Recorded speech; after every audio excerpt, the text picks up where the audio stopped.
కలుసుకోవాలని రాసిపెట్టుంటే కలుసుకుంటారు. నేనెందుకు పానకంలో పుడకలా?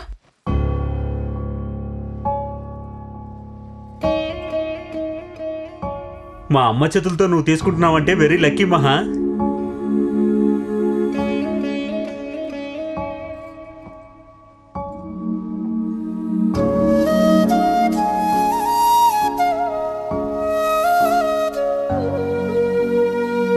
ఏంటి వెళ్ళిపోదామా?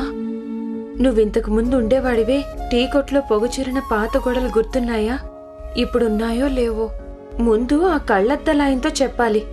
వేకువజామున అభిషేకం నుంచి సాయంత్రం పూజ వరకు రోజు నిన్ను చూసి నమస్కరించి సంతోషంగా ఇక్కడి నుంచి బయలుదేరానని.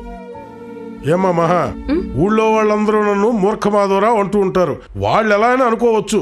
నువ్విలా మాట్లాడటం బాధేస్తుందమ్మా. వేస్తుంది రండి. సరైన సమయానికే వచ్చారు. నేను ఇక్కడి నుంచి వెళ్తున్నాను. ఎక్కడికి వెళ్తావు? ఇక్కడ పెళ్లి ఏర్పాట్లు జరుగుతుంటే. ఎక్కడికైనా వెళ్ళి చేస్తాను. నేను ఒక్క నిమిషం కూడా ఇక్కడ ఉండలేను. చస్తావా? ఏమా, ఇంటికి వచ్చినప్పుడు ఈ ఇళ్లే నీకు స్వర్గం అన్నావు.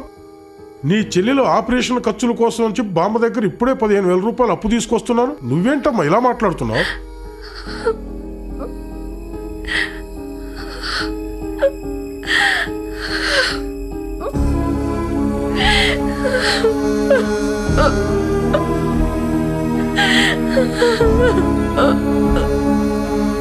అమ్మా మహాలక్ష్మి, ఏడవకమ్మా.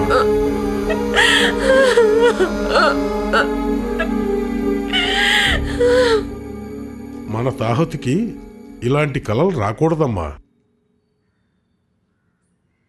దయచేసి ఈ విషయాన్ని బయటెక్కడా చెప్పకమ్మా. ఇంత జరిగిన తరువాత ఇక ఇక్కడ నువ్వు ఉండలేవని నాకు తెలుసమ్మా. ఇటువంటి రక్షణ ఉండే చోటు నీకు దొరికే వరకు కొంచెం ఓపిక పట్టమ్మా.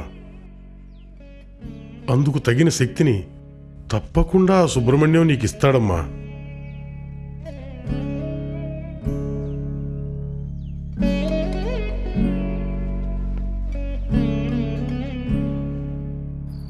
మహాని నువ్వు లవ్ చేస్తున్నావని తెలుసుంటే నేను ఇలాంటి నిర్ణయం తీసుకునేదాన్ని కాదు మనో. చిన్నతనం నుంచి నేను వేసుకునే షర్టును కూడా నువ్వే కొనిచ్చావమ్మా.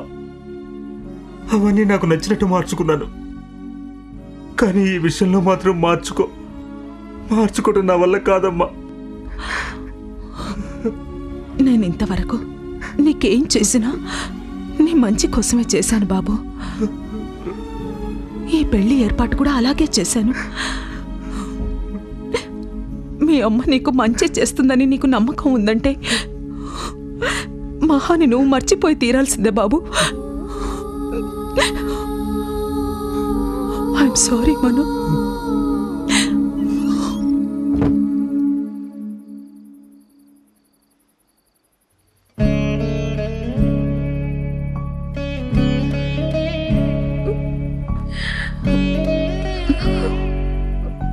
నీ వేదన నాకు అర్థమైందమ్మా.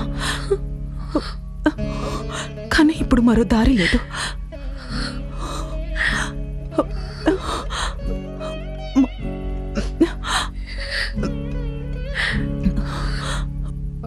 మనోని నువ్వు మర్చిపోవాలి.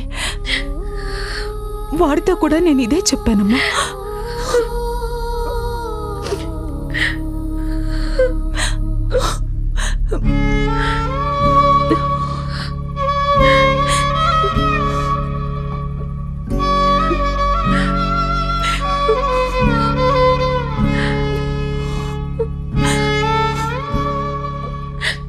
మిమ్మల్ని ఇలా అడిగించారు కదమ్మా. నన్ను క్షమించండి.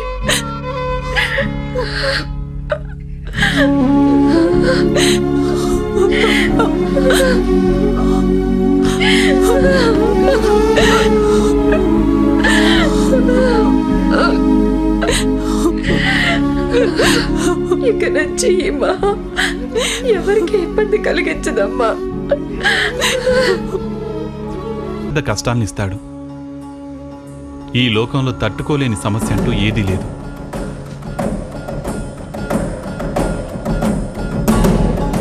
నిన్న జరిగిందాన్ని బట్టి ఈరోజు నిర్ణయం తీసుకోకూడదు. రేపది మారొచ్చు కదా.